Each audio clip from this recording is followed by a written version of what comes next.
know how to anticipate when it's coming. And you go. It's a very strict diet for a few days and it goes well. Yeah. But I eat everything else. Good afternoon, everybody. Want to call to order the special meeting, the board workshop on the FY25 budget. And before we get started, I'm supposed to say that any member of the public wishing to be heard should come forward to the podium at the appropriate time and introduce themselves to the board. Members of the public recognized by the chair will have 3 minutes to speak on a single subject matter or to address the current motion on the floor.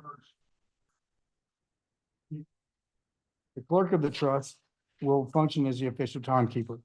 The clerk will now call roll call to verify that at least 5 members of the trust are physically present for today's meeting. Member Sargent. Here. Member Chance. Here. Member Cornell. Here. Member Ferrero. Member Hart.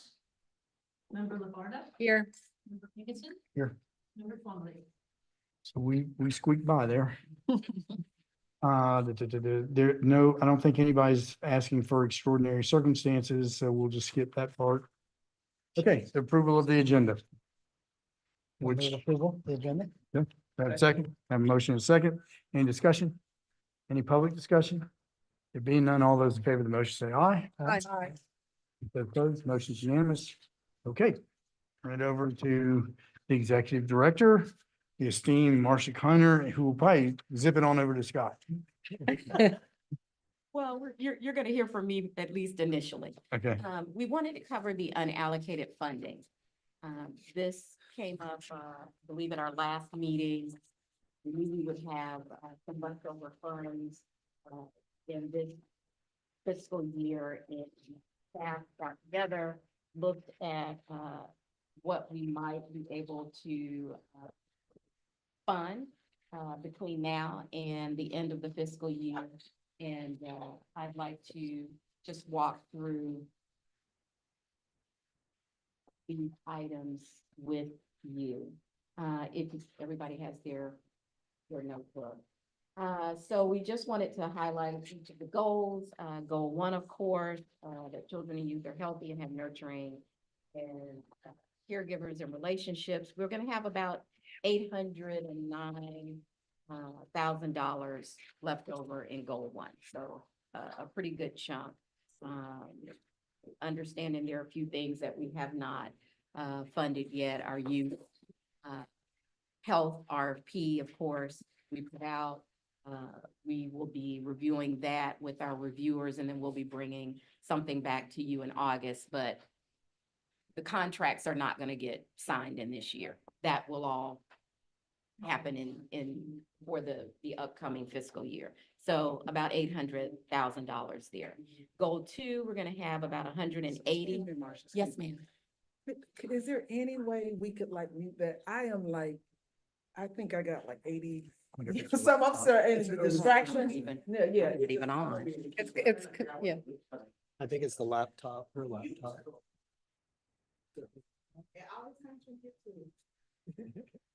If y'all want me to pay attention, cause Tina will be out. I'll be.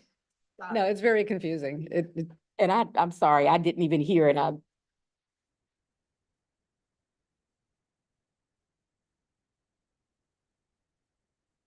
wait a second while they figure that out. I didn't realize I was so easily distracted until No. I became a board member. Makes perfect sense.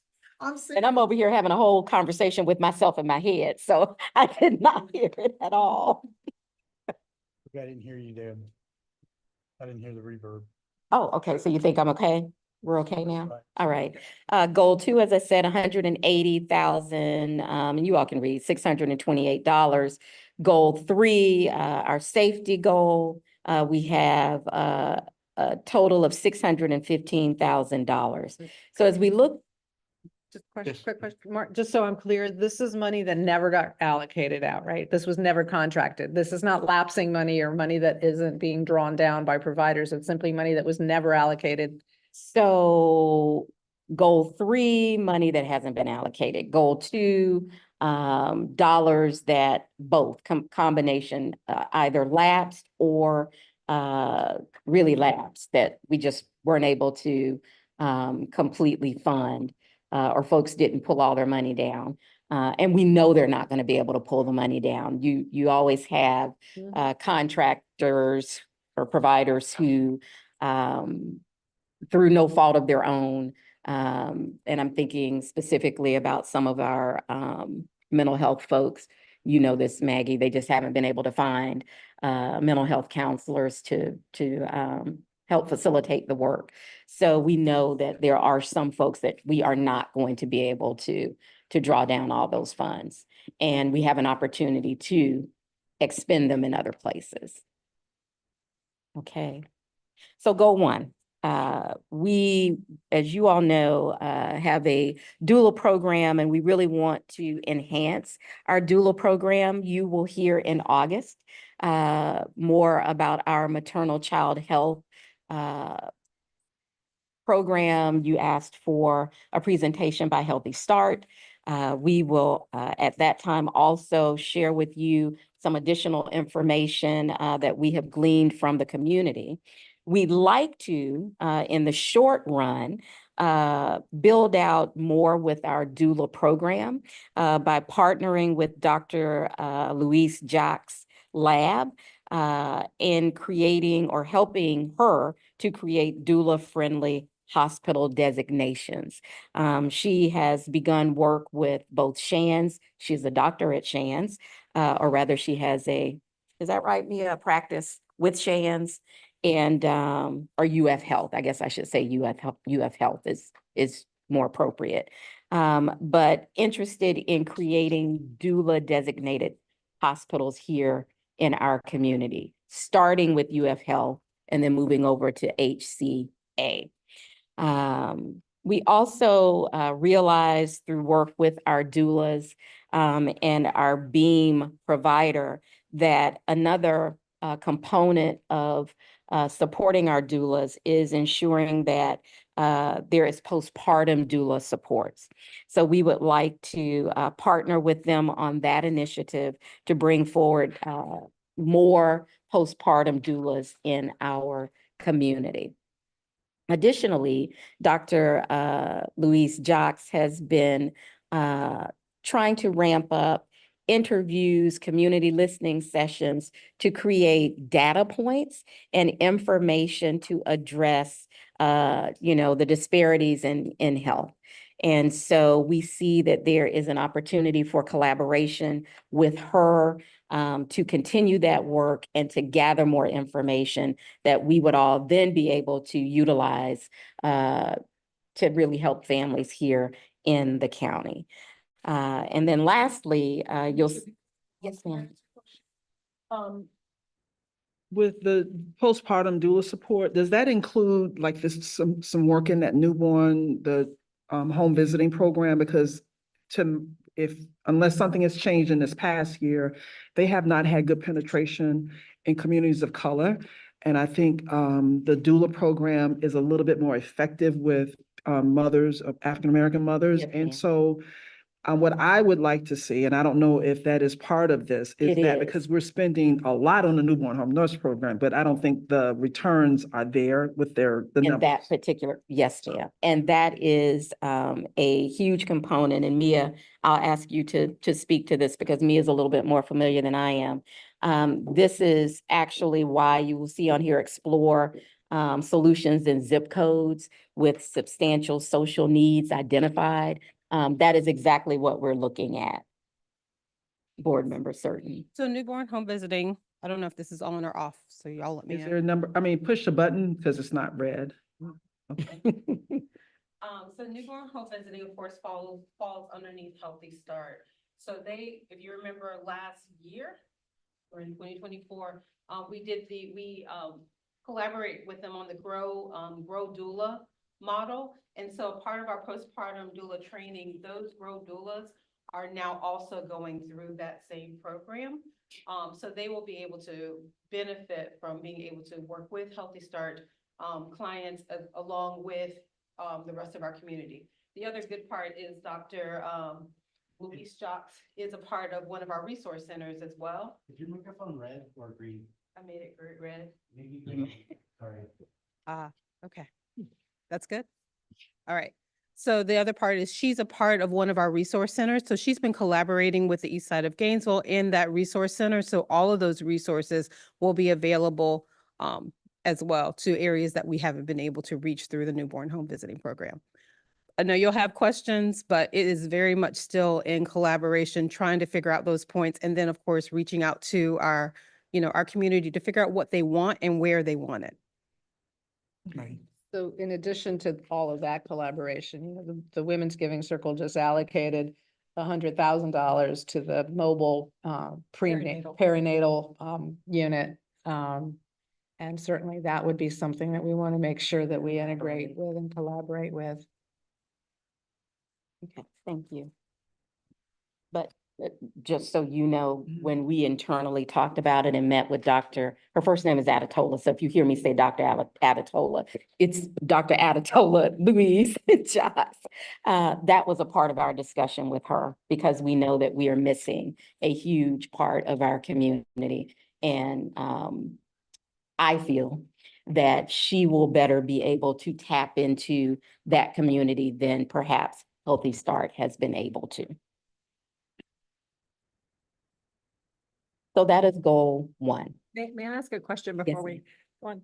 Just in terms of process and developing staff recommendations, can you just help me understand what that looked like? I mean, are these existing providers that you know have capacity and have performed well, or?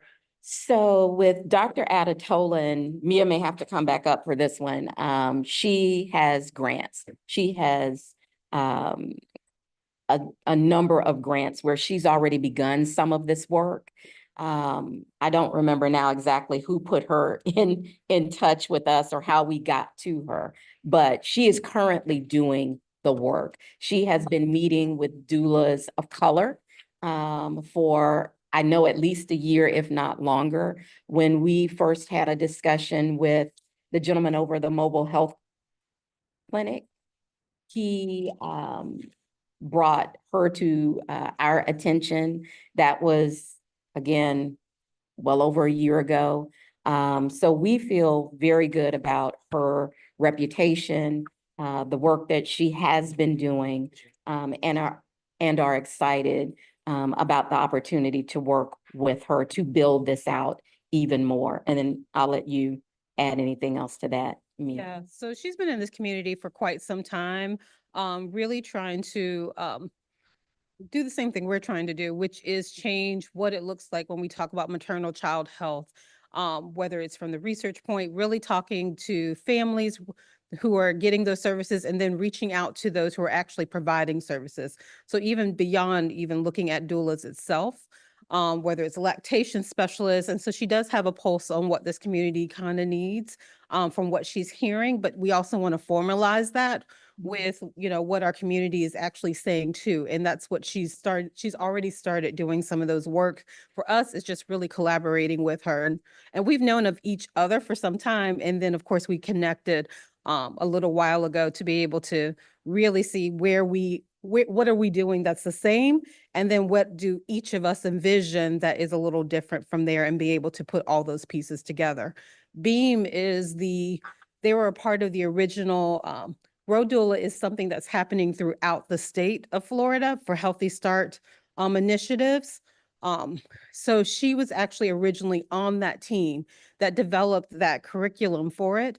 And so we reached out to her because there were some things we felt that our doulas needed to be able to really have a good handle on what was needed when you become a doula, period. And she was able to bring those in, which is similar to what they've been doing in West Palm Beach and a lot of the other counties. They brought her in for that. So that's why we specifically are working with her, because she's very familiar with Grow Doula, because she was there. And then, of course, she's brought in all the things that are happening in communities that are doing extremely well. And now she serves as our consultant for those pieces too. Okay, that's, I guess my point, and that sounds great. Thank you. That's good background. My point is, because it's 1.5, 1.6 million total, I'm just wondering about the process, like, if you don't have to have been an existing provider, like, Now, she's not gonna get, oh, I know, Oh, but I'm okay. talking about the whole pot of money. I'm Yes. just wondering in terms of being able to answer and with transparency, Mhm. this is how these decisions were made or recommended. sure, Um, yeah. I So was just curious about that. any, And, Marcia, Mary's bringing up something that I was gonna bring up. Okay. Because this is about $96,000, Mhm. almost, 100, Mhm. so with one individual, so, and it sounds like certainly she's got the credentials and everything. And it also sounds like we went to her, but, there is some money and a fair amount of money, so Mhm. we want to make sure that our processes are followed as much as they can be. sure, sure. just for transparency and, I'm going through something similar in our organization right now where our board has decided if it's under a threshold, we're comfortable, staff recommendation coming forward or where it needs to rise to something more and to document. That's all. Something more, Yeah, like what? speak more to that. Well, we're gonna have a rubric and just score them out and have a process to document how decisions were made. When we have unallocated or unencumbered funds from a large government grant. And we put a policy in place to say if it's under this amount, staff can make a recommendation. If it's over this amount, you need to go through a process and document it. And when I'm looking at I'm not looking at this project, that's an interesting point, but I'm looking at the whole pot of money and just wondering, being able to answer to the public of how these decisions were made and having that documented. And I guess, in this case, listening to this, I mean, doulas are a particular niche kind of, Yeah. it's not like there are 50,000 niche or doula providers out there. But I want to make sure that our process ensures that if there are others who do the same kind of work, when we're allocating a certain amount of money, that we're making sure that everyone has kind of a shot at it. And that involves, then do we know who's out there doing that kind of work? And how do they know to look to what we're funding to kind of say, oh, I might actually be able to apply and get some of that Right. money. And I think particularly with this lapsing money, which is not clear how much there's going to be available, I think there's a dual transparency issue that, again, this is such a niche thing. I can't Yeah. imagine that there's, Plus you need to move fast. So I'm Right. not trying to slow down a Right, process. I exactly. totally Yeah. get that. Yeah. But Yeah. it's just, Yeah. having documentation and a process in place or policy about then levels it's of like, oh, funding. yeah, no, here it is. I agree with that entirely. And in, And we did ask y'all for recommendations, so. Right, yeah, no, again, clearly. all good points. Clearly. But You are getting what we asked for. related to maternal child health specifically, we will be putting out an RFP in the fall, and you will be receiving more information in August. However, for this pot of money right now, this was an opportunity that we had in this moment to move forward with someone that we felt was credible, someone that others around the state are using for needed, right, services that give us an opportunity in this moment to move forward. Thank you. Dr. Hart? Oh. Dr. Hart? Hi, I just have a point of clarification. So is Dr. Louis Jacques the physician from the University of Florida College of Medicine? Yes. Okay, and we're gonna pay her $250 an hour to be a consultant? For our doula program.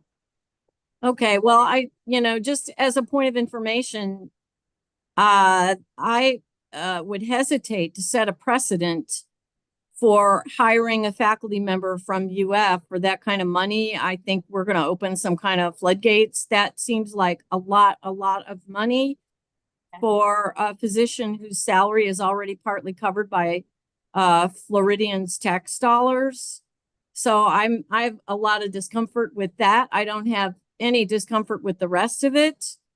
And I just want to bring that to your attention. That's not something I've ever heard of. That's not something I would have ever asked for from city or county government myself when I was in the position that she is in right now. Thank you for that, Dr. Hart. We can certainly review that. We can potentially take it out. And these are recommendations. None of this is etched in stone. We can, you know, take it all back to the drawing board and work with any of the potential partners that we have. So thank you for providing that. Clarification to the clarification. If I could, the 250, is that fee going to her or is it going through the College of Medicine? So to Dr. Hart's point, is this a fee that she is getting as an individual consulting person or is it going through her clinic at UF? Individual consulting person.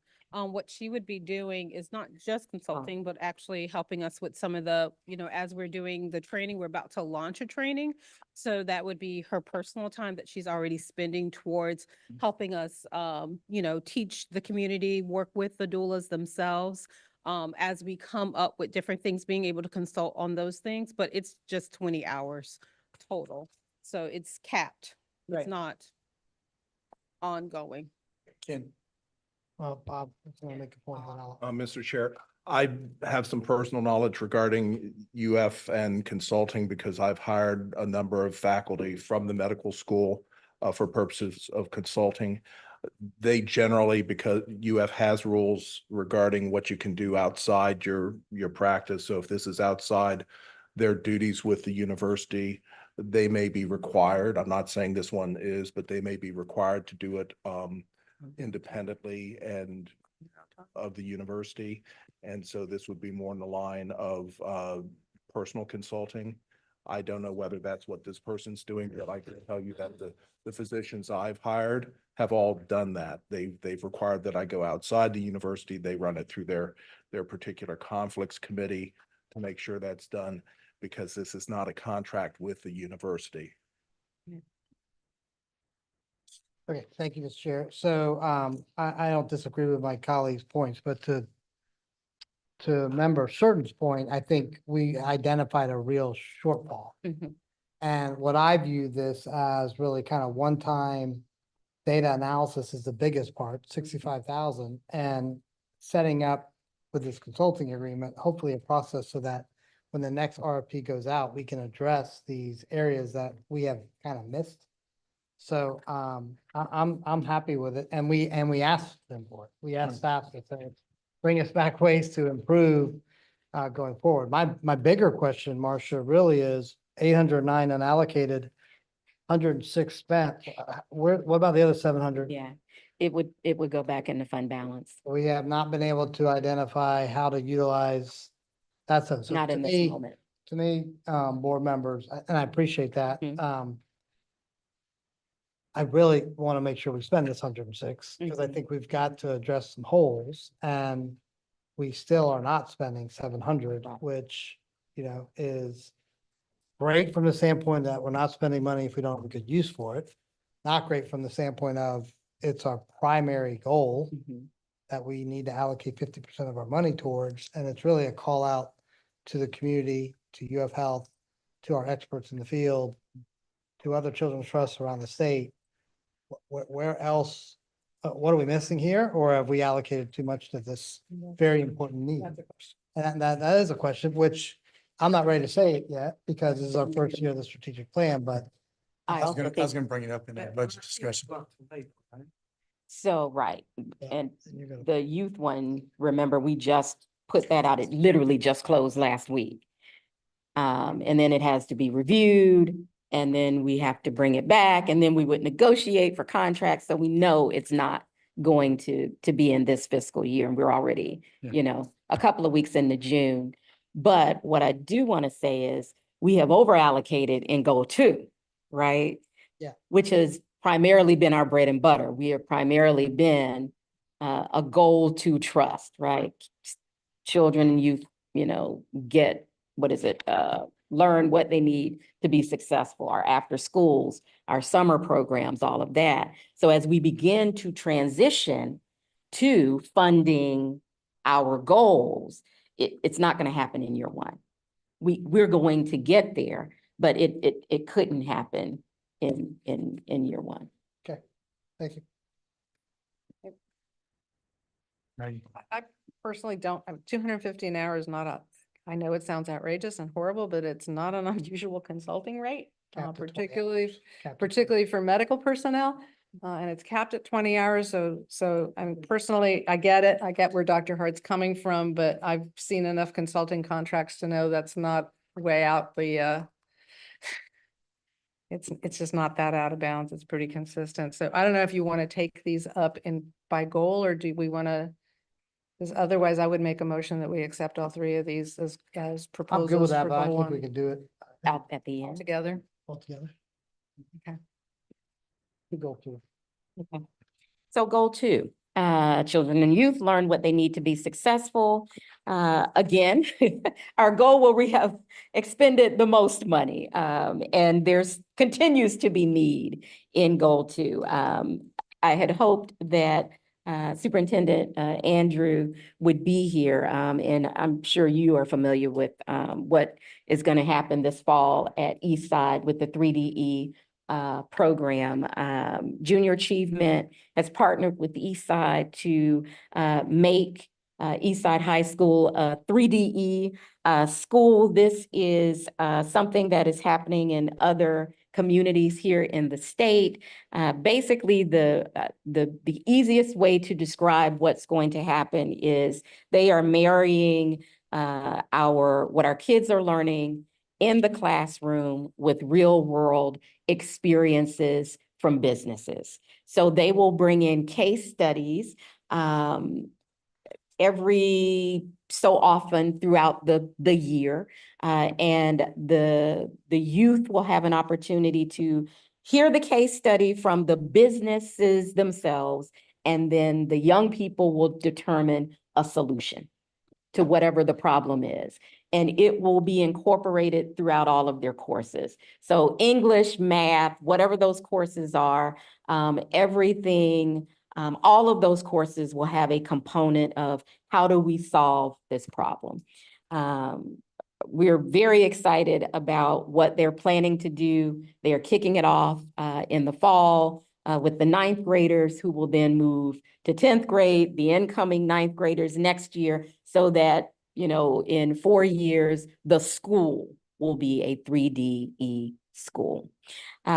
We want to assist in the startup cost of the program to the tune of about $100,000 to help them lay the foundation for what, Tina, I see your face, for what this is going to look like.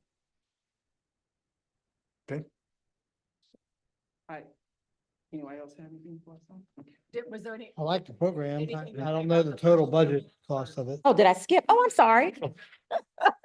I flipped the page and that was the one on that popped up first. I'll go back. Early Learning Coalition. We talked a little bit about this at our Discussing. yeah, I was gonna say at our last meeting. So that To be determined with the conversation that y'all are having with the state. and that part is still to be determined, but this piece is what Mia, the support and monitor the applications. So this piece has, I think, two components to it. One is they've asked us for some assistance with a position for part of what has been, well, that might be in the upcoming budget. I might be misconstruing my pieces. Am I? The position is in next year's budget? Okay. This part. For the 300,000, that was the part that you had for this fiscal year. We had already approved the 300,000 to go towards the childcare tuition program that we had discussed before, creating that for our Alice population. You know, children on that wait list could have childcare for them.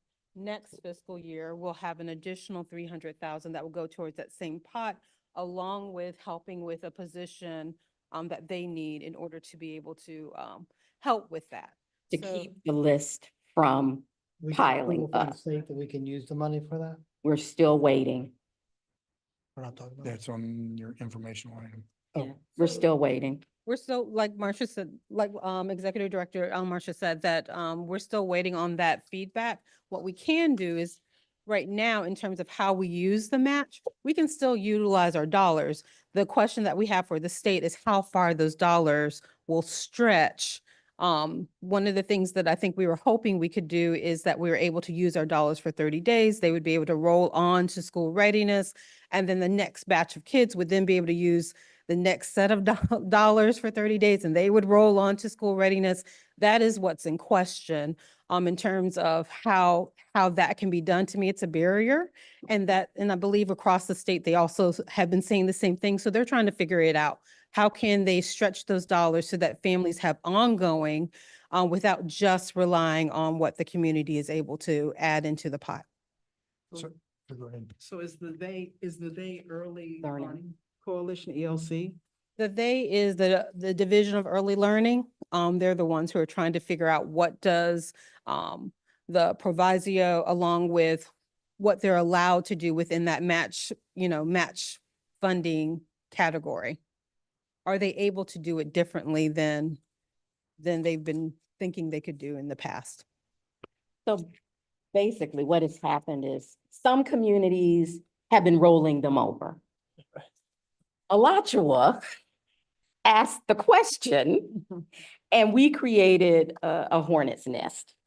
So they've made everybody pause because the division hasn't decided which way they want it to roll out. If you talk to one person, they say it's fine to do it the way we asked about doing it. If you talk to another, they tell you not to do it that way. So our understanding is they've had a meeting, they had a meeting with all of the ELCs around the state, and they paused everybody and said, let us decide the best way to do this. So we're in a holding pattern.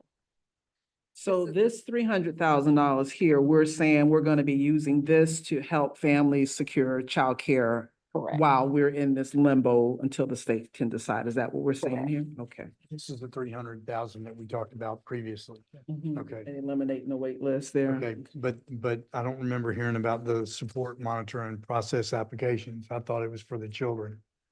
Well, So, that's all a part of ensuring that, so what happens, and you correct me if I'm wrong, Mia, is just it, tell me that it's the $300,000, the same 300,000. It is the That's same. good. okay, Yes. So that 300 was really targeted to a list of about 184 kids, is that right? That's correct. So, is there work that we can do that would achieve goal one that is relevant to those kids? I'm sure there is, but I don't know if I'm prepared to talk about it. I mean, one of the Now, things you we could- talked about with Gainesville for All, which is coming up later, Mhm. was go through the list. Mm-hmm, How many of them qualify? mm-hmm, Sign them up. mm-hmm. That really is right in line with goal one, if they're dealing with a family kind of relationship. Mm-hmm. And I just don't know. I mean, it's all unallocated dollars from a budget perspective, but is it something that we can think about achieving goal one? Or do we not know enough about these kids? I think These it's families. breakout ages, so Most of these education. kids are And we, 0 to we did, Learning what you need to know versus nurturing caregivers and early childhood. I think we could say Look it's that goal maybe. one if we needed to.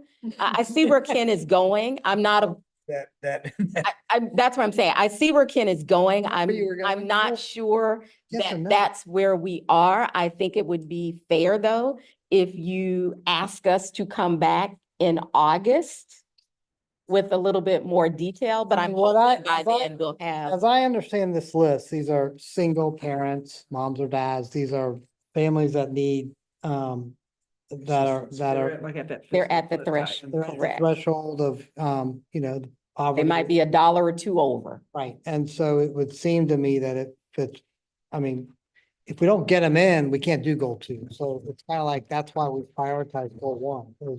It's basically wraparound services for the family to give these kids a chance at an early age. And so it would seem to me that it would fit, not just because we want to make it, but it actually would make it goal one. And So you're suggesting just moving this to goal one? Yeah. well, we don't have it in, we don't have unallocated funds in goal two right now. Right. We're at 407 presented of the 180. I think at the very least, yeah, we should move it to goal one, but does it fit that model, how we're spending that money, other than giving it to ELC, who's providing a theoretical match? I mean, we're trying to leverage 300 to get 600 to provide ELC services to 184 kids. To We me, can it fits fit in. that model if we're adding, like Executive Director said, additional things. And there's some things that we have been talking about, trying to figure out what does that look like, whether it's next fiscal year. We just haven't ironed all those things out because it's and what in terms of what that would look like to support families a little bit more. Yeah, I mean, I'd like to kick this from the staff and ask them to bring back recommendations in August, if we're gonna approve them all and separate this I mean, one the out. concern would be they then need to contract it and spend it by September. That's which what Yeah. I'm like, asking. that gets to be a little, Yeah, it's have to hard. spend a whole lot of money in a month's time, so I don't know. Yeah. Well, what you could do is approve this 300,000 Let's do and that. see if there's anything that could possibly go in there that we could spend more dollars. Yeah. For the next month. Okay, that well, would- let's figure out that on the motion. You're gonna do the motion. well, I thought we were gonna do all three goals before we did. That's what I mean, yeah. Oh, when we do Well, yeah, the, yeah. the final. We're gonna let you. Okay. We're gonna do 300 and we'll figure out. That sounds like it. Yes. Well, I mean, I just think it's nurturing caregivers. Good childcare is about nurturing caregivers. So, in my mind, doesn't matter to me which goal we put it in. So tell us about Alachua County Amplify. Okay, and again, I apologize for skipping over, and I'm excited, not that I'm not excited about all of them. Board members certain may know a little bit more about the program, but Amplify is a program where students from, currently anyway, students from, I believe, four or five of our high schools are brought together and given voice, right? I think there's a student that is connected to the school board, at least one, who represents the students on the school board.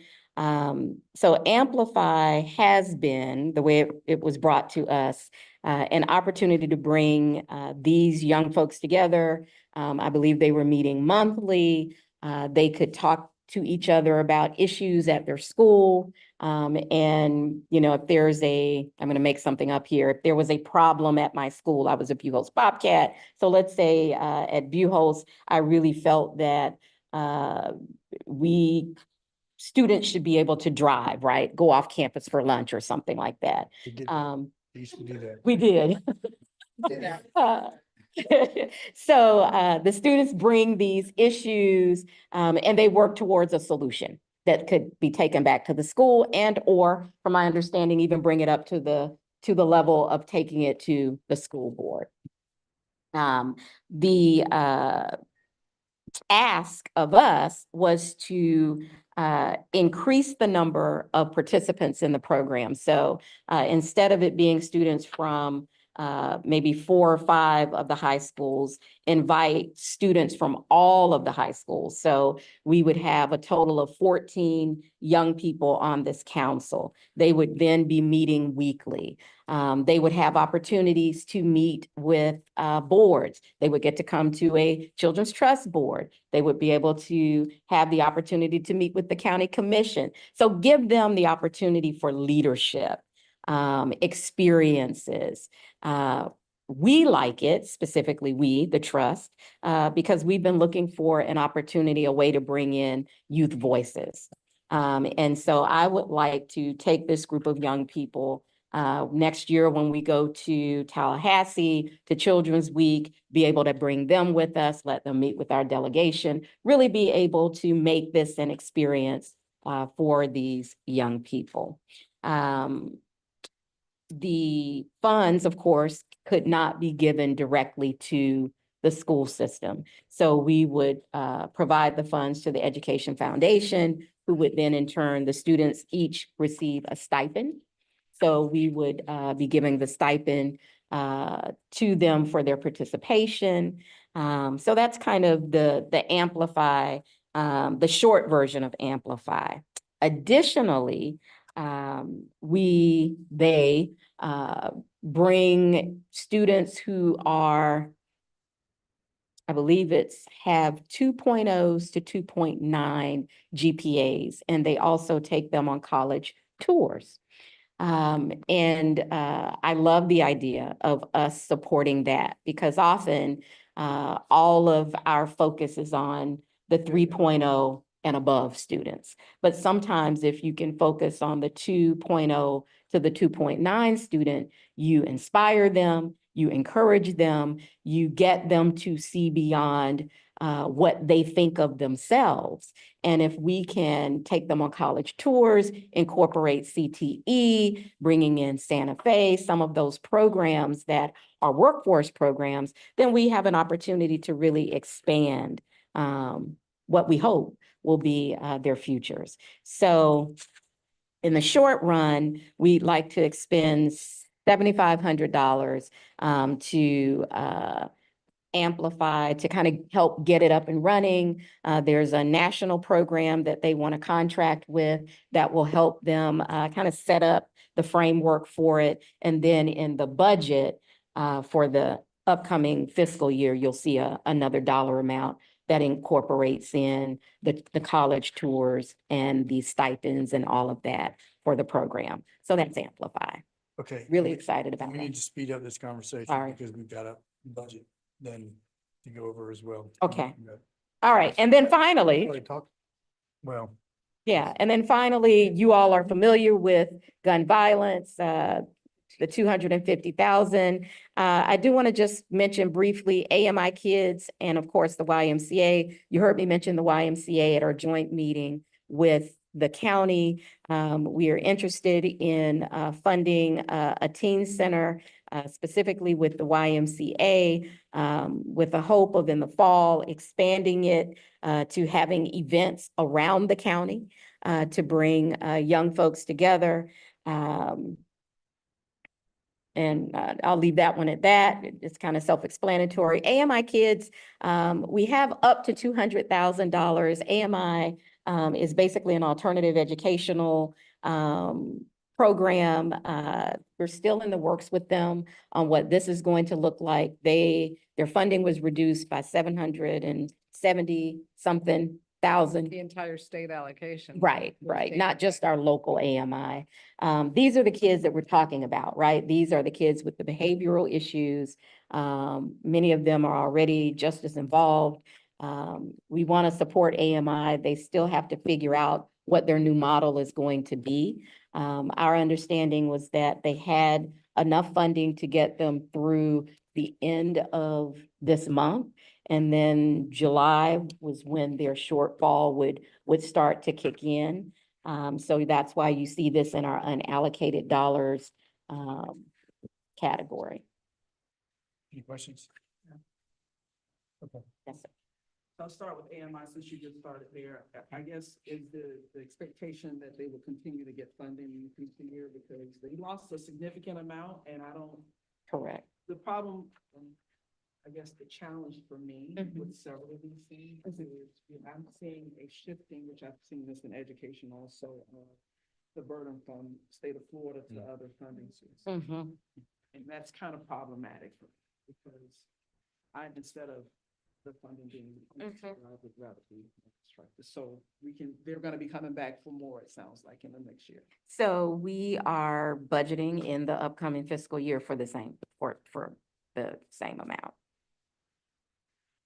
And when we say, when my idea of a teen center is like a building with all of that, is that what this 150 is for? So- When we say teen center, is this just some staffing for the existing for them to go out? So they have what and Angela, I thought I saw Angela in here.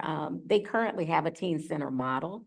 What we want to do is kind of flesh that out into working with them in their current location. So that's where the location would be for now. But then we want to be able to move programming around the county because it may be difficult for our kids in other cities to come to Gainesville to go to the Y. So yes and no. yes, we want to, we want to engage at the Y, but then the Y is also going to work with us. And correct, that's what we've been discussing, Angela, to then be able to do some programming around the county. Thank you. The JA, I am familiar with this and I'm a little put off that they're coming and asking, thank you, I'm sorry. That they're like coming and asking for $100,000. They did not. I went to them after I saw we had some funds, and had, heard about the program, and how successful it is in other places. So I went to them to ask them, was there a way that we could assist them with the model? So they didn't come to us. That literally was me going to them. And thank you for that. I get my next two things kind of go in because we have like the mill, 1 mil of funding. I guess like, well, I guess for me, like I don't want us to like be backdooring doing something that the statute doesn't allow us to do and funding the school district. That's my major concern with that. And what, And let me chime in that was mine too. I was gonna add. I am seriously concerned about that with this program because that was supposed, when it was presented to me, they were getting funding outside of everywhere else. And I think the 3D, the JA 3D thing, I was like, wait, I think we're really, really close into an area where we might not be in compliance with the statute, but I'll leave that to the attorney. My next concern I just want to just put this out there, and I've had this from with the Goodwill program. I think the Goodwill program is good, and I'm happy to hear that the students that are in the 2.0 to 2.9 GPA will be considered. This is my caveat. I don't want us to only offer hamburger meat to this group of students when there's steak out there. Give them the opportunity and not just be workforce expansion. CTE is big now, but some of those students that are in that 2.0 may indeed be college material and can have something along that line. And I guess what really kind of got me, and I'm thinking of this is I've heard and I've seen sometimes that there are opportunities that are offered to certain students and not to others. So you may offer certain students CNA training and you offer this student nursing training. I have a big issue with that. I have an issue with us only training students to have subpar poverty wages so that they kind of are Alice families. Yes, I mean, ma'am. never get out of this. Yes, ma'am. So that's how when I read this is kind of what I see Amplify as. And I don't want to really I be don't. part of doing that. I'm hoping it's not. And I want to, okay. Yeah. So those are my, thank you. Oh, sure. Anyone else? Judge. I would like to ask that question that Tina raised, because it was my first thought too. Are we not funding a school I program? think It just seems to me. Which one? The junior the achievement? JA Oh, for 3D. 3D. Yeah. No, but Shauna, And your achievement that's happening in the school. yeah, Shauna is here. If, Enhancement program. Right. Enrichment. Shauna, do you I just know? want to be clear, because it is, I mean, they're turning a whole school into a 3DE, which makes it, I think it's a blurry enough line that we ought to ask and be sure. Yeah, Well, so, Bob, does Bob have an opinion about it? Is it actually administered by the school system? Or junior No. achievement? That's a question. It's administered by Junior Achievement, and 3DE National. So 3DE National is a subsidiary of Junior Achievement. I'm Junior Achievement of Tampa Bay, covers 13 districts, including Alachua County. Essentially what we do is we go into a underperforming, failing, and or low socioeconomic school, and we're a school within a school model. So what we do is we take, so there is a fee associated with it. And so what we do is we buy the model. JA Tampa Bay purchases the model from 3DE National. And along with that comes hiring two local employees that work within the school so that we can administer the model. It is working with community partners as well as the school district. So it's essentially a collaboration between Junior Achievement, local community, and the school district. So while the school district still pays the teachers, and that is the teachers that teach at the 9th grade level and then rolling all the way up to senior year, that is their only, the school district's only ask of a contribution, essentially is to pay, is for those. There are, school districts that pay. There are multiple school districts that pay. Several, like this year, Orange County funded 3 of these 3DE schools wholly.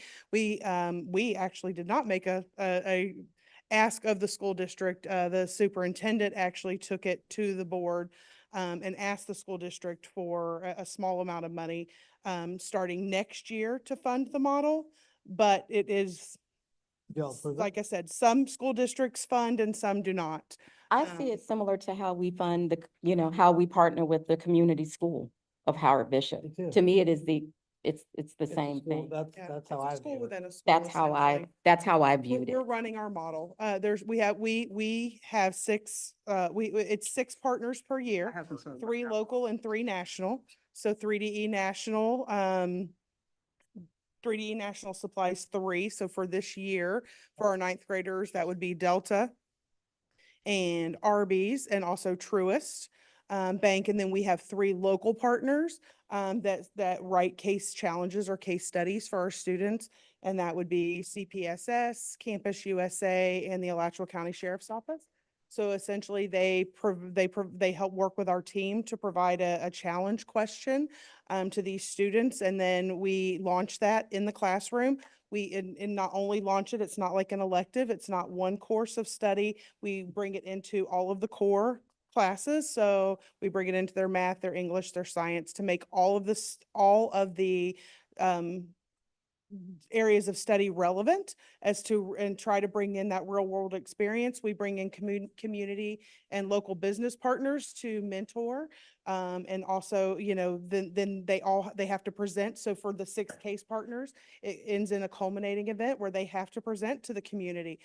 Each group gets an opportunity to present and go into a culminating event. So they're learning real world, real life job skills. They're learning presentation, collaboration, communication, self-reflection. There's a number of things that we make sure that we roll into a school year so that when they graduate, they're work ready, which is one of the big things that a lot of the chambers say that they are not. That's one of the biggest complaints, that we're not graduating students that are workforce ready.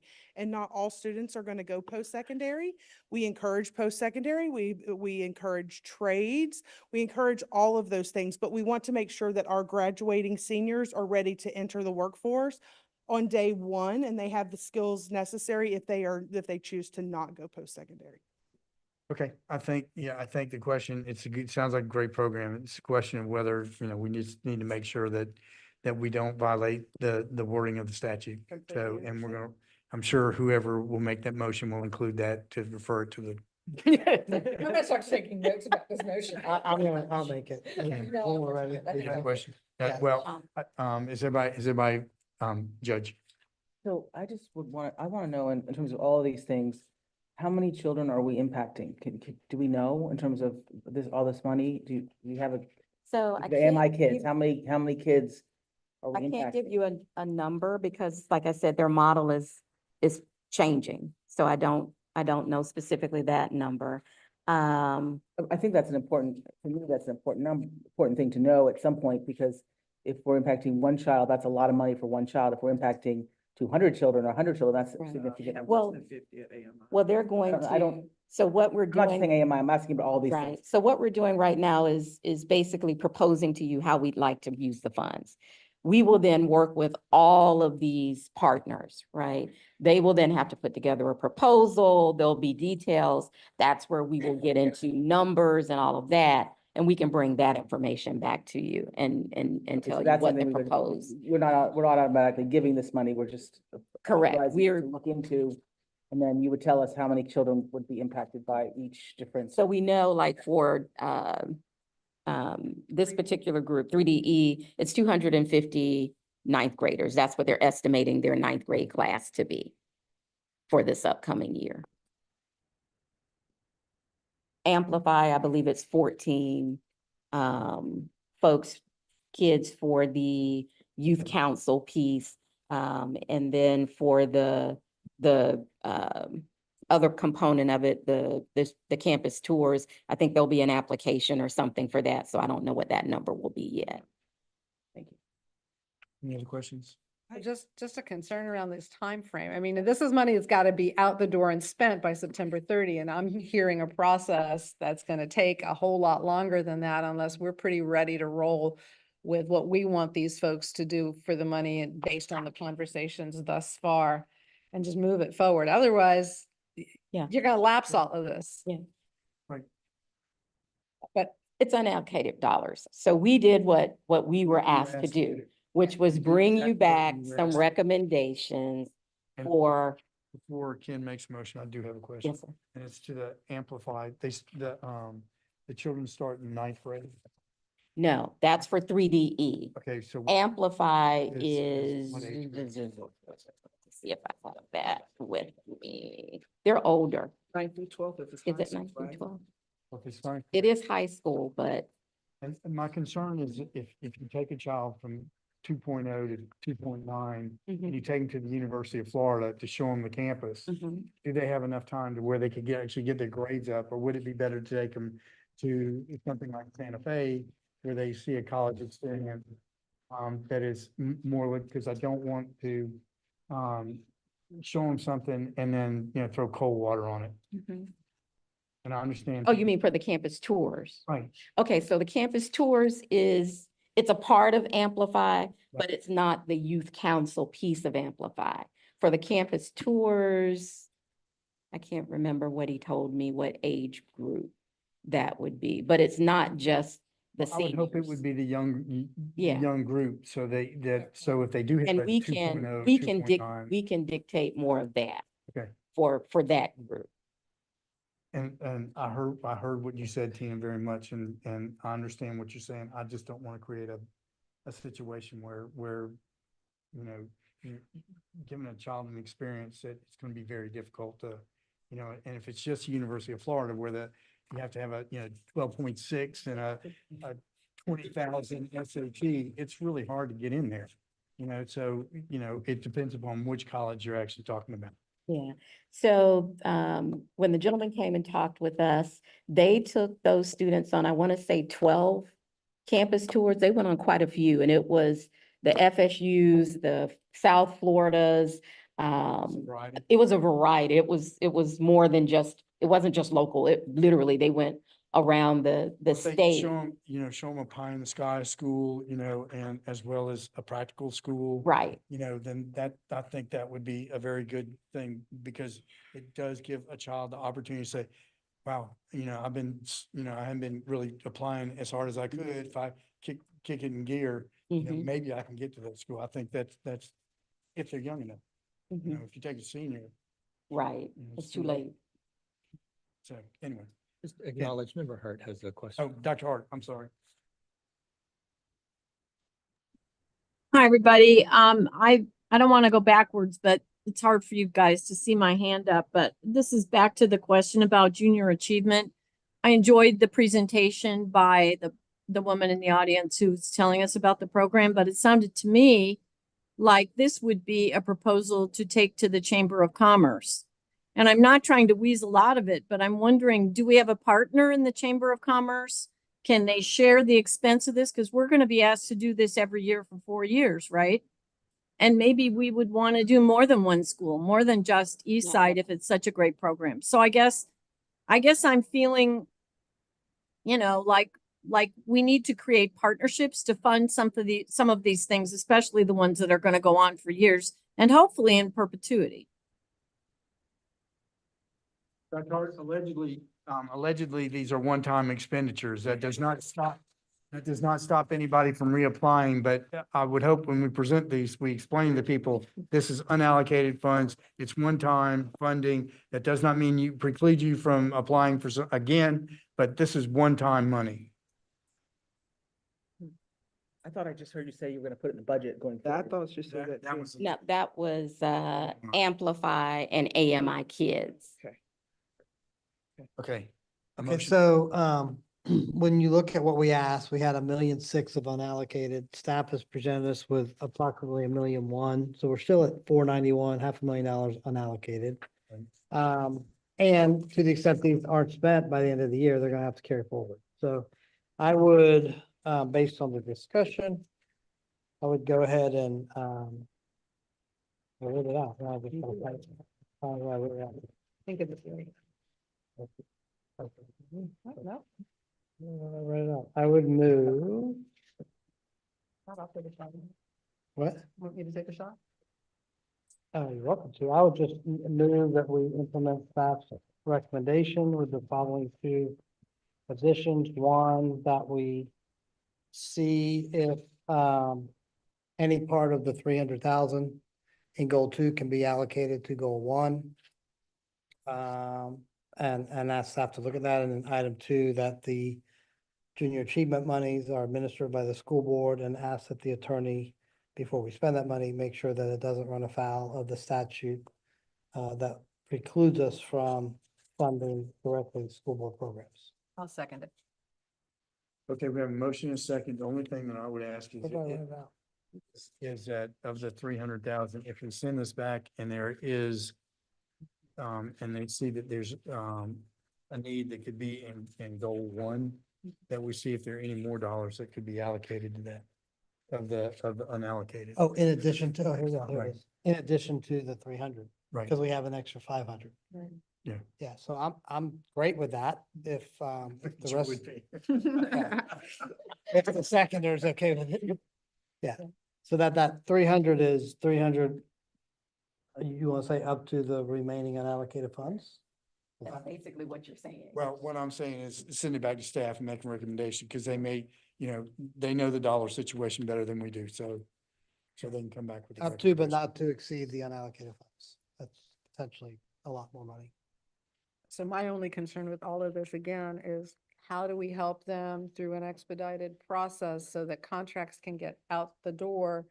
If it takes the usual amount of time, these folks are not gonna be able to spend this money by September 30. And then we're just back to carry forward. And so I think if we're gonna do an unallocated fund process, we also need to have an expedited contracting process if we're gonna do this at this late date. Just saying. Because I've been on the receiving end of that, and there is no way other than going to Toys R Us and doing a huge spree. We don't want to spend good money in bad ways. No, Exactly. So I think if the expedited contracting process, are you saying that the staff doesn't have to come back to us for approval? So Yeah, can we've you- approved the intent, we've approved the organizations. Can we also, as part of your motion, would you entertain the addition of empowering staff to go ahead and execute these contracts without coming Bring it back? to us? Yes, I would. I guess here's my point though. If we get something worked out with ELC and their, I believe calendar year starts July 1st, right? Are they they're on the state cycle? I'm not sure, but I mean, if we encumber and contract for them to use this funds by September 30th, but it carries over to December 31st, I'm not gonna have a problem with that because. Yeah, but if they don't, and I don't remember what fiscal, do you know their fiscal year? I do. It's July 1st through June 30th. Yeah, so my sense is that they could, I Well, mean, it's a grant. they're in their current fiscal Right, year. it's a grant, so they could cross fiscal years for a grant. So expedited do it all the process, time. but understand if it goes past September 30th, you're gonna have to come back to us with a budget amendment. And the other question is, we also have to keep in consideration, what this conversation is doing to our budget process. Right. Because, we're trying to figure out how much money we have to spend for next year. Right. So let's say if you come back in August, you don't have much time, how's that gonna impact? We need y'all's advice. Can this be done, feasibly done, so that y'all can figure out what we need to do for next year's budget? Right. I So don't need a right, I need a yes or a no. realistically, that we have to. The bigger issue isn't, can we come back in August? It's, can we come back in August, get approvals and execute everything? And that answer is gonna be a no. So we would be working on all of this now. Okay. And be able to give you an update Yeah. in August Okay. on where everything's. And So I think, for budgeting purposes, Lee, it's a budget amendment of the fund balance carry forward in the next year, Right. in the next fiscal. The only problem is I contributed to this conversation, about the uncertainty of how much additional could potentially be in there. Cause we could be anywhere from, an additional, that number could $500,000. go up to $700,000-800,000 as opposed to 300,000. So I'm just trying to help you see, not screw up down. But from Scott's perspective, that's the use of that money is it's a use of fund balance that rolled into the following year from unallocated monies. in the Right. current year. Right. So as long as we're approving staff's direction, then it would require in October a budget amendment to prior year using of those funds, but we can still do it. Yeah. Because we're not spending current year budget. Right. What it speaks to is we need to start this process Earlier. Sure. Well, when we do a budget, and we have an unallocated number, we identify that. We did this at the last finance meeting, so. Yeah. Yeah. Yeah, I agree. Okay, so we have a motion, we have a second, do any discussion? We just had it. Okay. No, we did. I heard a lot in all of this. That was great discussion, but it makes me think about the different categories we're talking about here and the questions that have come up. And then I heard in Orange County, the district ended up taking something that was startup or kind of proof of concept in one place, and then they have the justification to roll it out elsewhere. Then I heard about with the doula funding, it's sort of research and development type funding. Amplify sounds like startup. AMI sounds like bridge type of funding. We don't know what's going to happen. I just think we need to think about the communication to the providers that we're not setting an expectation of now you're going to keep coming back for these types of things. If there's certain reasons and they're serving a purpose, I think we need to be clear in the communication about that. So can I respond? Yes. Yeah, I mean, I completely agree, Member Chance. I think this was, to Marcia's point, the transition year from the adoption of our strategic plan into the allocation of the 50-35-10.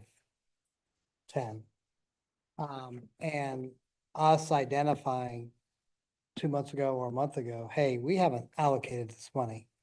And instead of rolling it into next year, are there needs that we can do, one-time needs right now, as opposed to we're screwing up our process? I think this is kind of a transition year. And And I think that's great, as long I as mean, we're theoretically- communicating this is one time. yeah, I mean, theoretically, that money just would have rolled into fund balance. And then we're having the same discussion of next year about how we're going to spend this one-time fund balance money. And so I think we've just kind of accelerated that.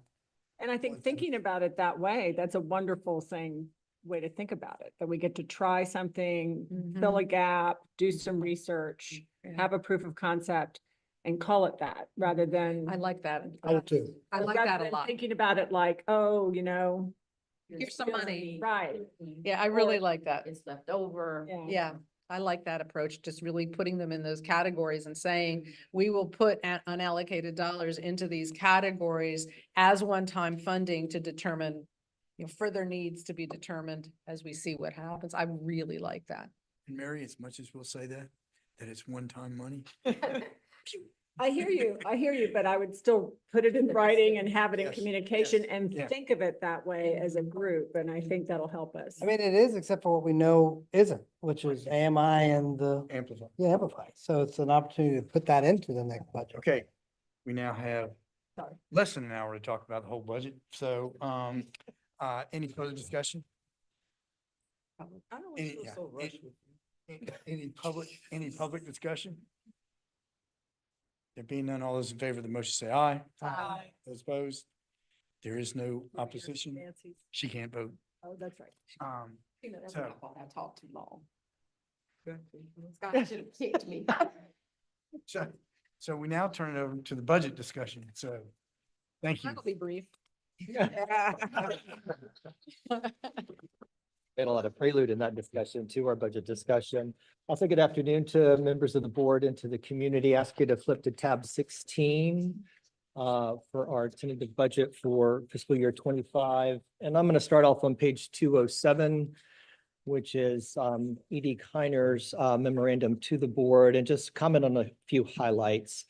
The first one is the total budget for 25 is at $16.2 million, represents a 12.3% decrease from fiscal year 24. That's almost entirely related to capital expenditures that were budgeted in 24 for that have now been realized, and an adjustment to the overall budget, with a pretty substantial decrease. I'll drop down to the revenue component. The proposed millage rate is at 0.45 right now. It will generate about $500,000, an increase of about 5.8% over the prior year. I'll also comment that we reviewed this with the Finance Committee a couple of weeks ago in its regular meeting, who has supported this proposal for recommendation to the board and approved it for the trust. In terms of grants and aid on the next page, I'm on 208. We're just shy of $11 million for the budget in fiscal year 25. This does include a 5% increase for cost of living for a fair majority of contracts and our providers that exist. There are ones that are new contracts that did not include a 5% cost of living adjustment, and we can detail that. Actually, it is detailed in the budget presentation. It also includes about 1.7 million in commitments from fund balance in 24 and about 825,000 in commitments from unallocated 24 budget funds. And again, we'll see that in detail when we look at the overall program worksheet.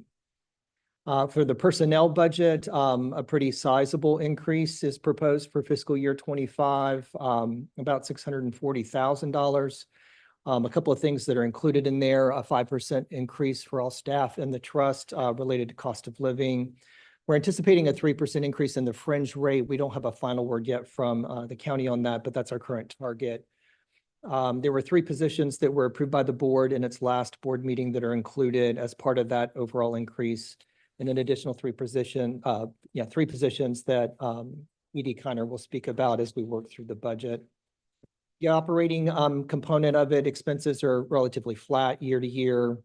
And we have a $250,000 provision for capital budgeting in fiscal year 25. Again, that's the decrease from prior year where we had an accumulated $3 million towards capital. And there is also in the budget for 25, $175,000 for the literacy comprehensive planning for Alachua County. That's also included. So those are just highlights of the budget. If I can ask you to turn to, I'm going to start with page 213, which is the organizational chart. I maybe make a few highlights.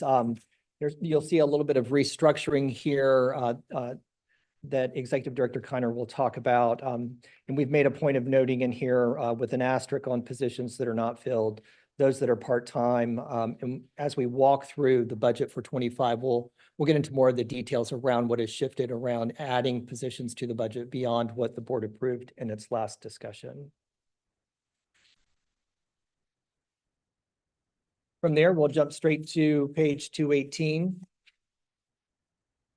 Again, this is a discussion that we had with the Finance Committee a couple of weeks ago. We received Thursday a week ago, the property appraisers target for total gross taxable value for 24 sits at $22.6 billion. The final gross taxable is adjusted for construction.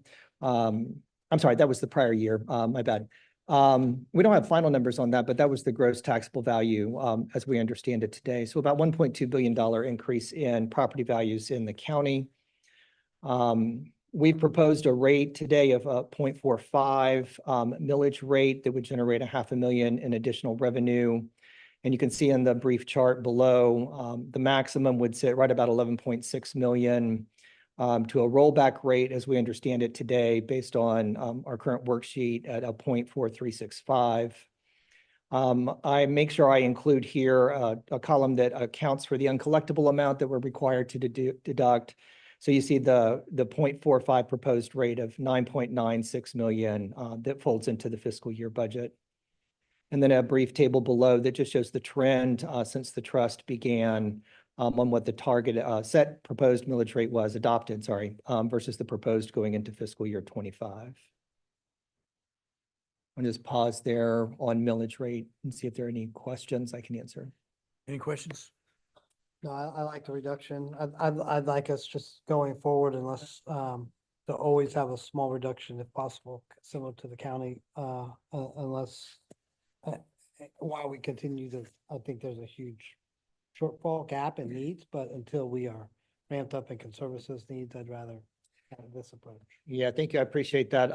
As Executive Director and Kiner and I talked about this, there's a mix of what you just described and also the trust ensuring money available for clear growth that is coming our way as we move into certainly fiscal year 25.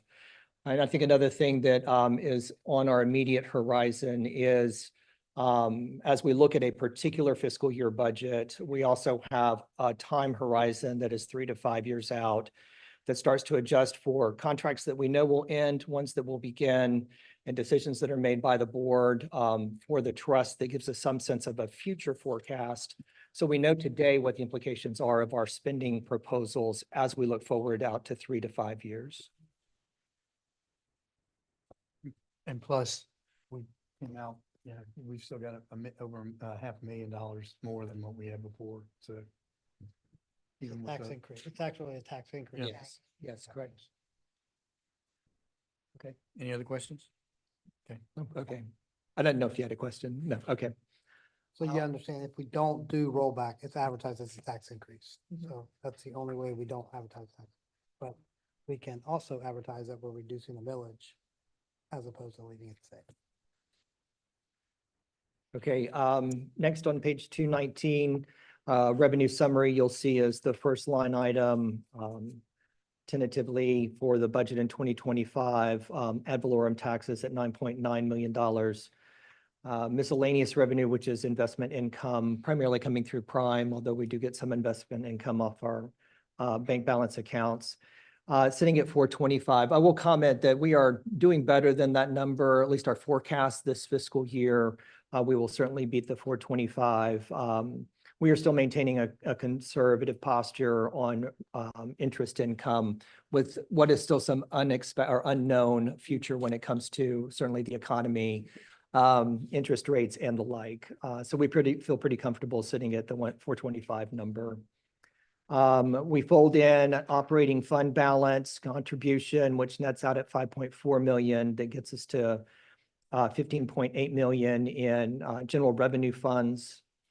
Drop further down on the revenue. What you see next on grants and awards is the Pritzker arrangement that has fallen off in this fiscal year. It will show up in a different way that you see below, where we've got 175,000 budgeted as a program expense in the budget this year. That is a shared expense. 62.5 comes from the trust, 62.5 comes from the county, and 50,000 comes from Alachua County School Board District as part of funding that overall 175. If you look at the numbers that you see there, they don't tease out. We got the right number at 175. We need to make a little tweak on who owes which parts of that. The one we got right was the county, the school board, I should say. And then you'll see for capital, a transfer, actually a net balance on capital revenue of $250,000 when the finance committee met back in April and looked at the balance of the capital amount. Agreed to reserve 250 in the budget for 25, and the rest of that has been transferred back to fund balance. On the next page, talking about expenditures, you'll see the first line item, which I had a prelude to, $2.2 million budgeted for personnel services, a $638,000 increase for fiscal year 25. I'll make a brief comment and then ask, we're going to look at the next page at the same time, Executive Director Kiner to comment. I, at least in my very short time being here, the way that I look at the growth in personnel is kind of a stair step function, right? You start off with a certain level of staff and you grow, and then you get to a point where you need to have an increase in staff to support continued growth. And it's my sense in a very short period of time, I can certainly say from a finance perspective, an administrative perspective, but I think it's clear from a programs perspective that we are running fast to keep our head above water and need to grow some so that we can accommodate both the expectations of the community, turnaround time on invoices for providers, and some maybe due diligence, I would say, on things that are local and within the trust that require time and attention. Executive Director Kiner. Marcia, when you get into that, would you also, because I think you went to your conference Yes, sir. to talk about the number of contracts and why that is, and if that can change. Okay. So if you look at page 16, Scott has wonderfully color coordinated these positions for us.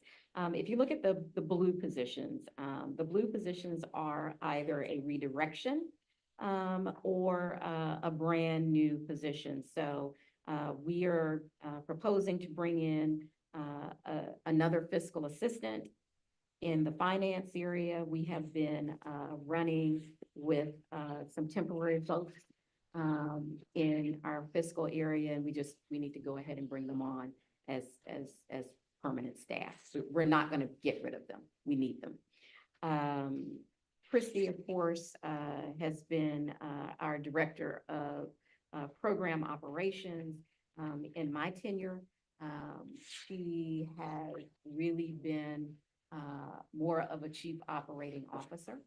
And I would like to align her title and a good bit of what I rely on her to do. Turn your mic on, Marcia. Oh, I'm sorry. Do I need to, Nancy, did you hear any of that?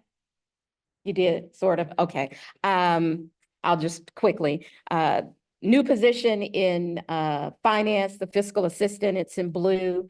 What I said was that we have been using temporary staff to assist us there. We want to bring those positions on full time.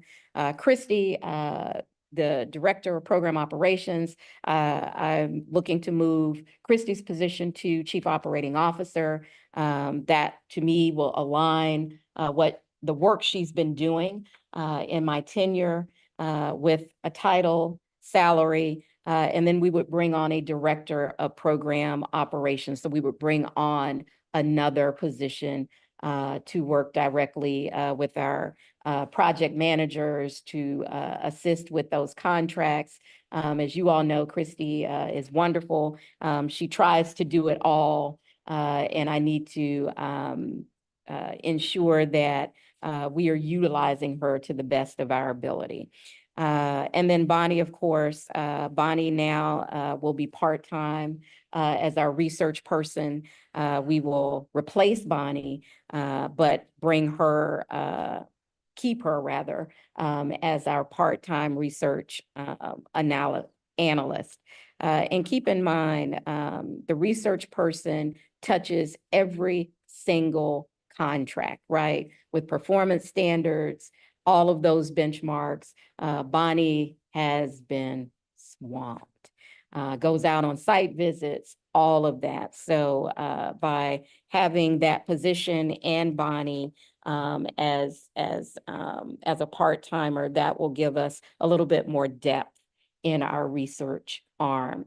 What Lee was alluding to was the fact that I went out to some of our sister CSEs who are similar in size to us to inquire about their staffing and their number of programs. The two that are closest in size to us, and I say size, closest in funding to us, who receive about $9 million annually as well. One has 42 contracts. The other has a little over 50. We are right at 76, 77 contracts, and we are about to put out more. One has the staffing of 13 people, the other has 11.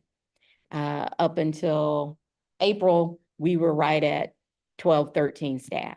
So we are doing almost twice the amount of work in terms of contracts that our sister CSEs are doing. So this will align us, I believe, a little better to the work that we have undertaken and put us in a position to continue to do all of the work that's coming.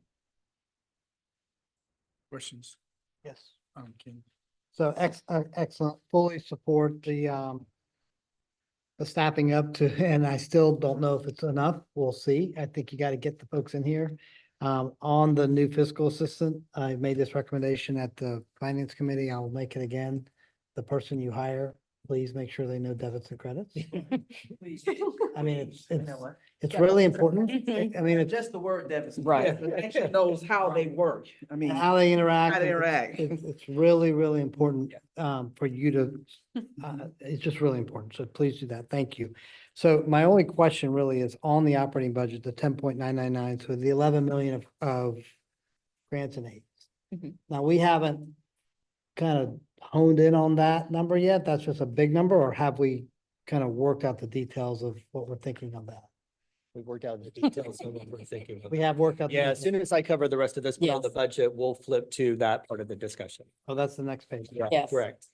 We're just covering our personal. Well, I did, I wanted to go through the goal percentages, but I'll wait. for that. I'll wait. Any other questions? I think for building, appreciate you building suspense. Can I add one more and I'll be brief?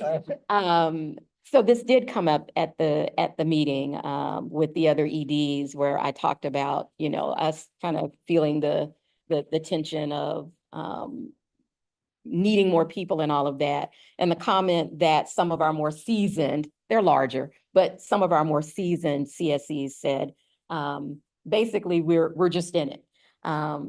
It's the growing pains of being a new CSE. And we will see, you know, we're ticking up. And then many of them came back down because they decided, you know, this is where we want to be. And we're only going to be in this particular area or do this particular work, in terms of contracts and numbers of contracts. So that made me feel a little bit better. I think we've started that work in terms of our strategic plan and talking about the changes between shifting from goal 2 being our bread and butter to really, as Ken said, putting our stake in the sand that goal 1 is where we want to be. I foresee in the next, Scott likes to say 3 to 5 years, things will look differently for us. So I just wanted to add that. Well, and that goes to the question I was having, Marcia, especially if we're putting out another RFP for however many more people, or however many more contracts. You know, if we're at 70 something, we'll be at 90, 95. Right. You know, and the other two that are similar in size, you know, they're doing, you know, average of 45. Right. So, But they've also been around for 20 years. all right, that would be, but they are doing something very differently than we are. And are, you know, are they successful in what they're doing? Are they achieving the same, you know, the same benchmarks that we're trying to achieve? If so, how do we get there? You know, because whatever we don't spend on personnel goes to the children, obviously. You know, so you know, there is a huge discrepancy between the number of contracts that we're doing. So I think there's two parts to that. For me, I think, as I think about that, I think one part is how do we contract? Do we want 50 contracts in one space? Or do we want to force some collaborations with a single fiscal agent who could then oversee a series of subcontracts with smaller providers that need a whole lot more help? That's one issue. The other that would help with what you were just talking about is taking a look at our contracting process, right? Are we more cumbersome than we need to be? Are there ways that we can make it more efficient to issue an RFP, process an RFP, and contract with a provider? And I think the more we have experience with providers who know what we're looking for, then that contracting process also becomes easier. So I think it's going to be kind of one of those things where you will see a drop off as we figure out how and how many we contract in the program area, and then how we manage those contracts internally. At least that's what I would be looking to have us move toward. thank you very much for inquiring for me. I appreciate it. Yes, sir. Okay, back to expenditure details, beyond personnel services, operating expenses, I already commented are relatively flat to budget. You see the growth in grants and aid of about $726,000, 726,000. Oh, I'm sorry, I'm on page 220. Okay. Just under personnel services, which is where we just did a little diversion to have a conversation. Operating expenses, essentially flat to budget. Grants and aid, an increase of 726,000 over the fiscal year 24 amended budget. Other uses, which is inclusive of capital, our literacy commitment, There are fees we pay to the county commission, in particular, our property tax office, to collect taxes. And some funding on ELC, BLI context rounds out the million that you see. I already talked about the switch from what was Pritzker to the task force for literacy at 175. And then the capital outlay at 250,000 that gets us to an even equivalent 16.2 million zero bottom line budget. So maybe to address the question that was about more specifics on our programs budget, if you look at page 222, this is a summary of the pages that follow. So I just grouped all of the broad goals together. What you see at the beginning, if you take goal 1 as an example, in the green shading, 5.1 million, is the initial allocation using the 10.27 million budget from 24 to allocate 50, 35, 10, the way the board has approved from a strategic planning perspective. Next, you see the funding commitments that are a part of the program budget for 25 at 3.7 million, leaving a balance of that goal of 1.4 million. And then you can follow in sequence. Goal 2, 3.5 million initial allocation. Again, like we've discussed, this one has a heavy commitment to it, 5.7 million. So an overspend, if you will, of the allocation of 2.1 million. Goal 3 is essentially on target. An allocation of 10,027,000 comes in at 1,030,000. Capacity building and innovation, an allocation of 513, left a balance of 123,000. So then you can see the wrap up for the total programs funding budget, specifically 10.7 million is the starting point. 10.8 committed here. So over allocation funding by 566,000. We then add in emergent needs and scholarships at 160,000. And then you get a total bottom line for all programs and emergent needs and scholarships at 10.99 million. So Question. yes. Yeah, so remind me, Marcia, are we 50, 30, 10, 5, or are we 50, 35, 10? 50, 35, 50, 35, 10, yeah. And then- That's and- more though, And that's then only. the capacity building. and then capacity building is the last 5. 50, 30, 5. So if you take out capacity building and then it's 50, 35, 10 or whatever's left over, is that? I think that's right. I think that's what we did. I couldn't remember if we were budgeting 95% or. 400,000 for capacity building. Yeah. And innovation grants or whatever we wanted to call that. Questions more? No, this, I think this looks great for, Dr. Hart? This is really helpful. yeah, really helpful. Okay, so the, And I like the colors. Yes. It helps. the, Makes it easier. It guides the eye, right? Yeah. okay, so with the over budget of $2.1 million, how many are those commitments that, where are we on the commitment level as far as the multi-year contracts on that? That's a good question. The continuation funding Correct. is what you're asking. Correct. I think it would really be helpful to see a schedule that would show the start year, what year you're in, because they may have a slow startup. If they're ramping up, we may see more expenditure out of the 3-year cycle than year by year. So it would really be good to just have a schedule of where everything is on its funding cycle. Which That I think is easy to you do. provided that before, I think, you know. We probably have, and if Christy were here, she could probably rattle it off to you, but she's on a bus coming. Just allocated. Okay, and, Right. um, And Dimitri, we've been- In that, you mean in that category? The other continuation funding, all of those have ended, or they end by June. They end by. So in June. in the interest of the video, if she would come to the mic, Yes. because people online can't hear. That's.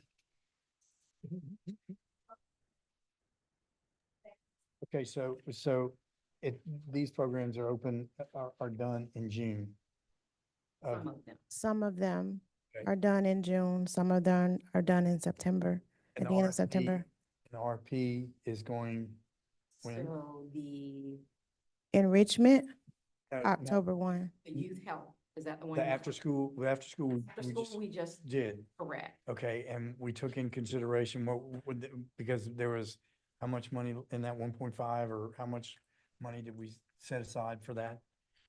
For the after-school programs? I don't remember. I It apologize. should be on there. Yeah, that was, but that doesn't give you the dollar amounts. It just tells you when we were when we were looking at, either putting out the RFP or where we were in process. This is our first year of the after-school RFP, so we have 2 more years. Okay, but with that, we ratchet down the amount of funding for it. So that's coming into play. That's encumbered. And as we go forward, in the next few years, we will not have that deficit. It's gonna go down to whatever we've set the 35%. 3.5. Yeah. Right. The 35%. So, And- so I guess my question is, how long is it gonna take to get down there? To get to that 35%? Well, we'll have to determine, you will determine when we come back. Play role in that, With summer, right? So this summer, August ends our 3-year summer commitments. Okay. So you all will have to determine this fall what dollar amount we will be looking at for our summer programs, which is a huge chunk Right. of goal 2. It's a But million of it, right? It's more than $1 million. Oh, sorry. leave it on. Yes, It's more than $1 million. it's more, yeah. Sorry, it's more than $1 Yeah, million. Yeah, it's 2 million is what's in the Yeah. budget right now. for Right 20. now, but we have to take in consideration, we're 2.1 million over. Yes. right. So, and as we're gonna have to make those tough Mhm. decisions Mm-hmm.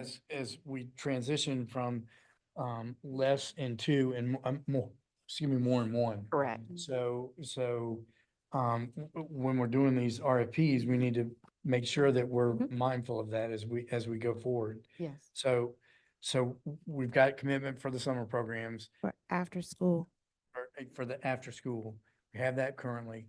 yes. The summer. Ends this summer. We will do this year. We will do in the fall. So we have control of that Mhm. for next year's budget. Mhm. And the enrichment programs, we're doing that Current, currently. Right.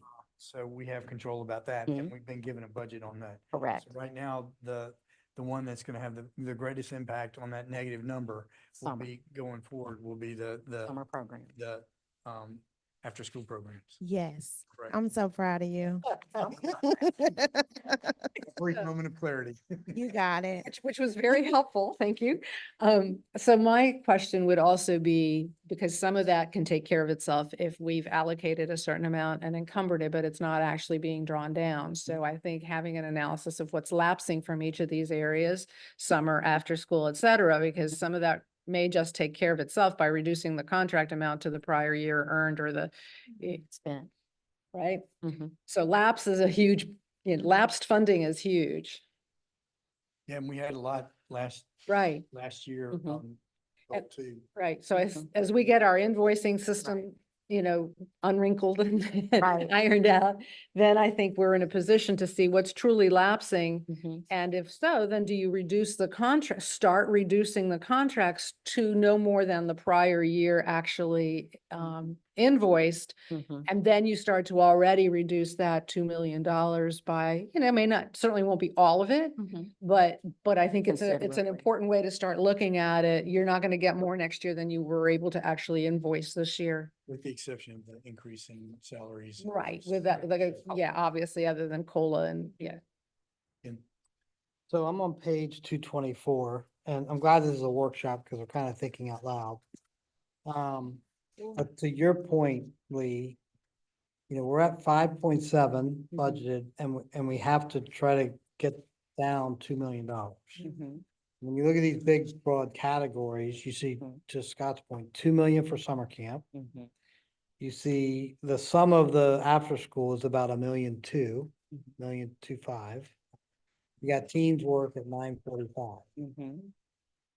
And so those are your big four numbers. That's over 4 million of the 5 million. I mean, I think we have to probably start making some decisions about that 2 million of summer camp being reduced maybe to 1.5 million this year and 1 million next year. or we're never gonna get to that number. And that number does get bigger as our budget grows. Mhm. You know, like right now, our ad valorem, as that grows, that will get bigger, but that to me is the policy discussion is really summer camp. Cause I don't see how we can fund after-school teens work, enrichment programs and keep summer camp at 40% of our budget. It just doesn't work. We either have to, What I And mean, you're at a place right now where you can do that because you had 3-year commitments. we have a 3-year commitment on the childcare, which this is year one, we have 2 more years to go. So we can't really touch that 1.2 this budget cycle or next budget cycle. Mhm. But the summer camp one, You can, we can. And the teens work is an annual contract. the correct. biggest And problem we're there is waiting we're back- going to increase that. Well, Yeah, we're, we've we're talked about wait, but increase. we're waiting Right. on staff and goodwill to tell us how we can increase the effectiveness Right. by leveraging other sources we and keeping can. the money. Right, Yes. if we can. So I'm not looking at, based on our goals, at us increasing funding for summer camp. I'm looking at us increasing effectiveness and increasing the touch Mm. by recommendations they bring back, unless we allocate more than 35%. For teens For work or teamwork, summer, No, summer for camp. that goal. For the Okay. goal. Teens work. Okay. That's the conclusion of all my thoughts. Judge, So on page 224, on the after-school programming, are all of these monies that are under 220, we've already contracted for these monies? 3-year commitment. Yes. This is the last year of the commitment? No, The this first is year. the first year. This is what we did back in the fall. What you see in the budget is year 2. Which is what I'm saying, it's just really good to have that schedule, Yeah. and then a schedule with the amount that's actually Expended. expended, because I think it's gonna be a bigger number than we might imagine. That's not spent. That's not being invoiced out of I what we've guess that's- encumbered. Oh, well, that would be great. 'Cause Well, that that's what would- I'm saying. I think we yeah. have a lot of lapsing money that I think people are not meeting they're not drawing down their potential contract amount. And I say that just looking at that other schedule that I really like that shows the percent of spent. Yeah. Mhm. God, did y'all look at that thing? Well, but that one's another timing one, right? I was Because gonna if say, you're a 'cause you- summer school, by halfway, you're Mhm. only gonna be at 4% or 5% now, because you've only, Yeah, but the other programs were only like at 17. that's what I'm saying. But the invoicing has to all get, Yeah, there's a little, wrinkle in the unwrinkling, which is, our efforts on the fiscal side to get current with our end of the invoicing, which we have begun making process in. For those of you that sign off on expenditures, we're processing invoices twice a week now instead of once a week. And as we hone that part of the process, you'll get a more balanced view, I would say, because today we have to separate both, right? We have to separate how far we might be behind in reimbursement. So we know we've got some that are 3 months behind and they are ready to submit now, right? So we're working to get those through as quickly as possible. That will give us a much more yeah, I think specific number. it's gonna take a little bit to straighten that out, but I can tell you this, the state behavioral health contracts, starting in March, there would be discussions about reducing your contract Mhm. based on your ability to, for the first 9 months of the year, Hmm. to invoice Yeah. the amount that would be expected for that contract, taking into account summer variations and some of that stuff. And then those dollars either would just return to the fund or be divvied out to another provider who was over earning, Mhm. providing more service than they had Mhm. contracted for, and their contracts could be amended to increase that amount. So I think, and it's a great process to make sure that you actually spend what you said you were gonna spend in a particular area, while at the same time understanding that if you're not able to actually earn what you Mhm. said you could earn, your contract's gonna get reduced. Mhm. Yeah, so from an after-school perspective, you could do that in June. Because we're on a September fiscal Mhm. year, Right. which then leads into Right. the first quarter. Yeah, for I mean, the it's all school fiscal board. because we were on a July to June Mhm. year, so. But that begins to help you understand how to balance that, and I think we're gonna have less expenditure in this area than you think. Okay, that'd be good. I get this. I can agree with what you're saying. I just think that, right, it's hard, like when I looked at this and I saw the date was April 30th. Right. Yeah, it's not ready. So yet. it's that, I think the staffing is critical and us having people on staff to process and that our providers that they know. Hey, Sheila. It's tab 6, page 31. you know, and It's part of for, the full board. yeah, it's part of the board meeting. Alright. But we referred to it, so I turned to it. But having, and our, you know, us being fully staffed as an organization, then we can have the expectation for the providers that they get things in Right. on time, you know, and we understand things will happen, but I think right now we've had this not meeting in the middle. I mean, not to blame anybody, it's just kind of just the way things have just gone, and Sam is being new and all of that, so hopefully in another year, that will be going smoothly. Our providers will be, everybody will be kind of, you know, especially folks that have been with. Yes. Less than a year. Not quite a year. Well, that's what I'm saying. It's new. Yeah. And it's hard. If you've been through a software conversion or implementation and you know how painful that is. Can be, so. But to Maggie's point, last year, I think, when we were dealing with the unspent dollars, it was over $1 million. That we hadn't drawn down. Well, he's budgeting for 800 this year. So, If I could, one other, a recollection from the finance committee meeting when it came to the staffing proposal. I think there was a discussion about approval to move forward on those in recruitment before the beginning of the fiscal Yeah. year. Does that sound familiar? From that Okay, meeting, right, yes. okay. We'll do it at the board. Yeah, that's why I brought it up as a point, just so if there was any discussion about that, we were Is clear. that a, that's an action? I think it's on the board agenda, right? It's on the board I agenda. think I remember seeing it. Yeah. yes, we're talking about the budget on the board. Last thing I'll comment on is the schedule for budget development for the rest of the fiscal year, which is on page 227, 228. And really, I know you all can read for yourselves, just a reminder that the September month becomes really critical for quorum for approving final budgets for the trust. Yeah, for those hear ye say. Don't see your personnel detail as a budget, I'm sorry, as a agenda item on the. I think what we'll do, Unless you plan to do it, because We'll just- unless you wanted to do it as part of the On the letter. 25 tentative budget. budget for Yeah, 18. Yeah. I think that was the intent. Yeah, it was Yeah. gonna be, Okay. as we had the The finance committee discussion. making you- Oh, that's- Okay, so is there any questions? I did. I had a question on some tentative funding type thing. This newborn home nursing and the maternal child one, we're staying with what page are you on? 223. Healthy start. Yes. Yeah, all of that, Yeah. that's in there. We're planning to be moving forward with at the same amount with them. I know they're spending their money, but my concern is that with their reach and how many families that they're reaching, we're paying a lot of money for that So program. That's, we, if you will remember, Julie came, she presented, we then met with her separately, talked about some of the issues. They are making some changes. And Mia, you might have to come back up and talk about the change between the doctor's office where she, or maybe is it you or Belita? I forget it's yours, okay, which is kind of helping manage that contract. So they did make some changes, but that is also why we are interested in Dr. Adatola's work, because she specifically is looking into those disenfranchised groups and has a direct link to them that we feel we might then be able to marry to what Healthy Start is doing.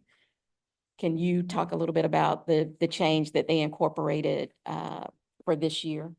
One of the changes that they made, there's a lot that they're doing, that they're working on, and some things are still in motion. So we haven't quite seen, the evidence just yet. But one of the things that they moved from one location to another. So they went to Dr. Harris's office this year. And at that Pacific office, they have a lot of high risk families that go through that practice. Dr. Harris was able to talk with us and talk about the impact that the staff person that's there has made on that practice and the things that she's been able to do. Additionally to that, the other things that they're doing is that they're right in the middle of, I don't want to call it a strategic plan, but they're right in the middle of their own planning for the community. So they also will be doing listening sessions, writing out what the health of our community actually looks like. So they're right in the middle of that too. So we should be able to hear good information when they come to speak with us. A part of funding them for next year, and we really haven't had a conversation with them just yet, is to be able to still realize that newborn home visiting, a lot of families use it. They rely on it. They love that program. And we have to recognize that there are families who use it from year to year. And I think if Liz and I had not, hadn't received calls from families directly looking for services, looking to newborn home visiting for those things, we probably would not have known how much directly how staff use them. But there is some level of that. For us, we want to be able to say, what else is there and where is it missing and who can help us get us where we need to go along with Healthy Start. How many visits are we seeing a year at this point? Do you have any idea? I don't have that data on me. She did give us that, but she's going to come in August Because I remember it was over 1,000. There's a lot. total. Lot. I think so. So even if it's 2,000, if I just kind of did some quick math, 2,000, it's like $200 and some a pop. Good. You know, And I think Approximately 2,500 children born every year in Alachua County. so if they're touching, 1,500 of those even, and it's 300 or three something, a visit, a contact, an engagement, I mean. Touching 1,500, that's good, no? Good value. We just want Yeah, better. I didn't know they were touching, I think I missed her last, the. Yeah, no, I know they were touching well over 1,000. I mean, that's why we did the doula thing though, is to Right. touch a different. There we go. We gotta improve it. But yeah, Dr. Harris has a high Medicaid population in her practice. I know her practice pretty well, and she does have a lot of high-risk moms. So that would be a great source of referrals that I think would touch a broader community. well, we're gonna see. We'll see. We're gonna see. But speaking to your point, it is a lot of money. It is a lot of money. So yes, with you there, I'm on page 223, and that's the amount that we're talking about, kind of reprioritizing and adding the 1,000,004 to. That group, are there programs there that you kind of got your eye on that are really effective? Could you share those with us? Are you prepared to do that today? I don't know if I have specific names of programs just yet that I can share today that we have our eye on. One of the things that I have been talking with just moms in the community, along with Dr. Adatola, is looking at number one, lactation, what supports for moms. We do a lot of supports for babies, even down to baby showers, but we don't offer those postpartum supports. Thank you, Dee. To moms as well. So being able to really look at who's doing that well, and if it's not happening, who can help us develop that program so that it is happening. So for us, it's going to be the development of things that may not be happening and be able to work as a collaboration with everybody.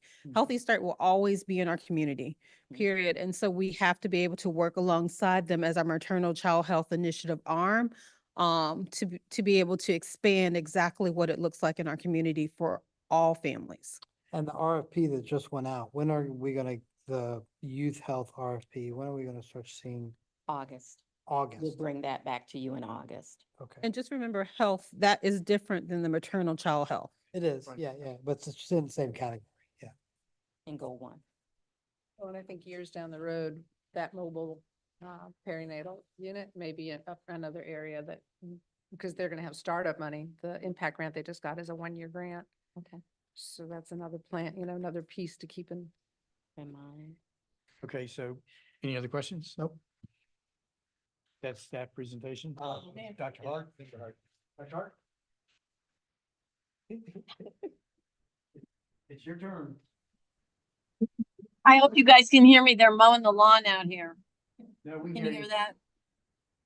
Anyway, I just wanted to point out that the UF Mobile Clinic program has, as I think Maggie might have mentioned a new mother-baby bus coming online.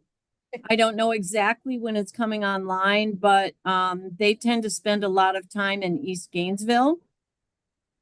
And I'm just wondering if that may help us bridge some of the gap here between the newborn home visiting program run by our other organization and also cover some of the postpartum needs that have already been identified by Mia and others in the community. It may be a really good glue between the doula program and the pre and the postpartum needs. I just have a lot of hopes for that, and it's quite possible they'll come back to us for some support because I think they got a really nice chunk of change for startup, but then they're going to probably need to be sustained. So I hope we continue to leave money in the box for mothers and babies. I think we'll use it. Thank you, Dr. Hart. And that cut grass smells really good. You want to approve of the Okay, so, budget or wait? do we need, we don't, this was a workshop, so we don't really need to do anything. So with that, we'll go ahead and, we'll close out this meeting and take a 5-minute break. Go get some snacks and ready for the next one. So this meeting is adjourned.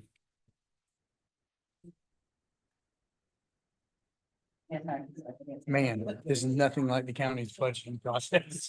No.